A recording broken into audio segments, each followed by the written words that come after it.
Ayan po, at samahan niyo po ako na mamasyal dito sa sa Metro Manila, no po. At nandito po pa rin ako sa Timog. Tatawid po ako nitong Quezon Boulevard. At sabi ko nga po mamaya ay iikutan ko itong dalawang St. Luke's. At baka sakaling makakita ko itong mga kawatan dito na naka-confine ngayon. Marami po naka-confine ng mga mga magnanakaw na politiko. At pag nakita ko, ang gagawin ko siguro, magpapanggap akong nurse. Tapos magdadala ako ng iringgilya. I-injectionan ko agad ng tuba.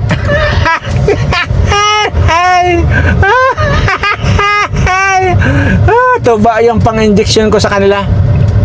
At mga tarantado talaga kasi. Kaya yan ang nababagay sa kanila. Siyempre, mahalata pa ba yun kung naka-uniforme ako ng nurse? Pang nurse.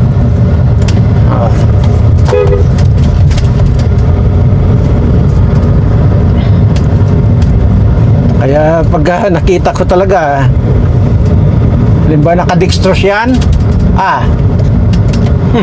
isisingit ko yung pag-injection ng tuba. Kaya kurog-kurog siguro si kurog siguro si Pimentel kung ma-injectionan ko ng tuba ito. Ayan po, at basta po samahan nyo lang po ako, samahan nyo lang po ako at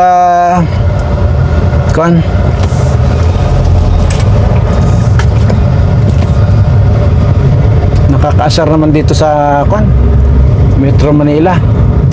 Grabe. Ayan. Nandito na po ako sa West Avenue. At may pupuntahan lang po ako rito na yung sasama sa akin para sa pag-injection ng ito. Puro kalokohan na po itong gagawin natin. Ayan po. Samahan nyo lang po akong mamasyal dahil nga napagod na ako sa kadadaldal din sa mga mukhang garapata na ito. At yun, sana po talagang magkamatay na itong mga ito. At talagang wala na. Kagaya na Sharon Cunita na yan. Kunay. Para ng para ng yung puting ibon pagka sa mga tubigan. Ngayon, tagak.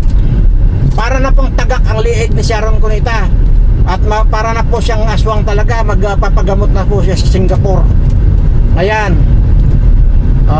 Meresi sa inyo mga yawa kayo. Magkakandamatay kayo mga animal kayo.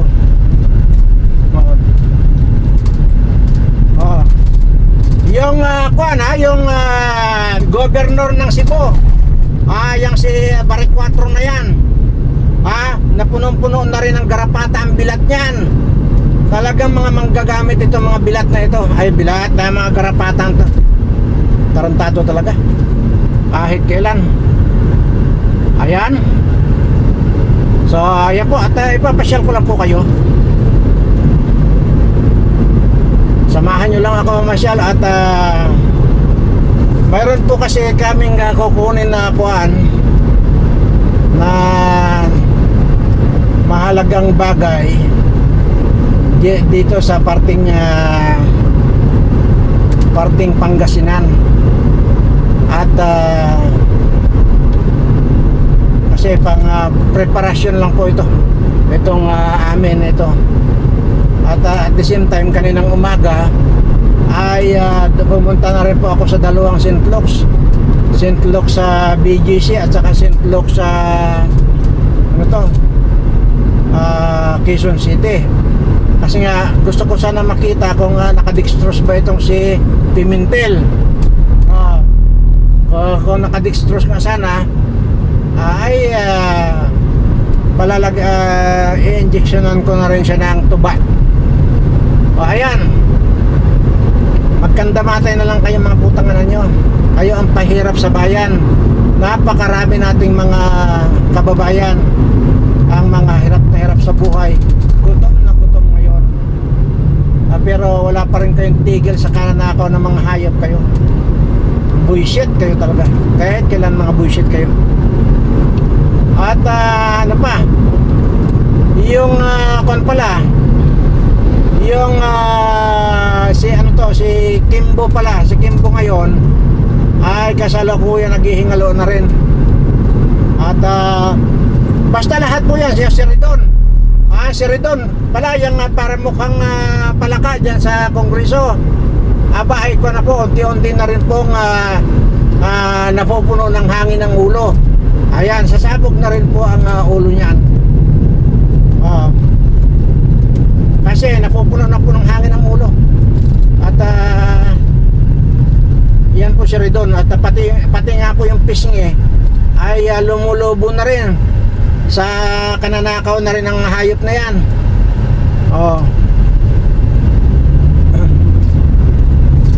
So ayan po, nakapasok na po tayo sa expressway. At ito, at papaspasan ko na po ito para hinahabol ko pa po yung taong kausap namin para makuha namin yung item.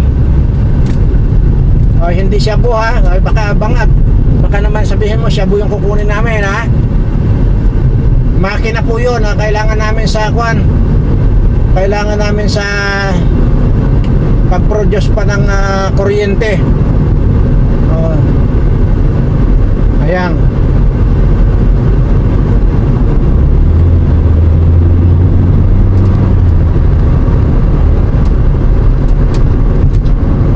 Basta ako lang po. Ayan, panoorin nyo lang po at malilibang naman po kayo. Ayan. Dahil dito sa atin ngayon ay wala namang traffic ngayon sa NLEX ngayon. Ayan. So yan, at bagay tanghali kasi. Ewan ko lang sa bandaron kung may traffic pa. May traffic.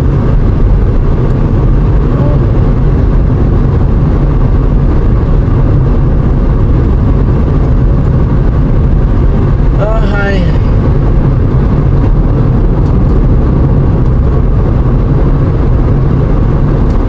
Ayan po. Kailangan natin mag 120. Ayan. At mabagal naman to sa unahan ko eh. Sanay sa 140 ang takbo itong kabayo ko. Tapos ito sa unahan ang bagal. Ay nako.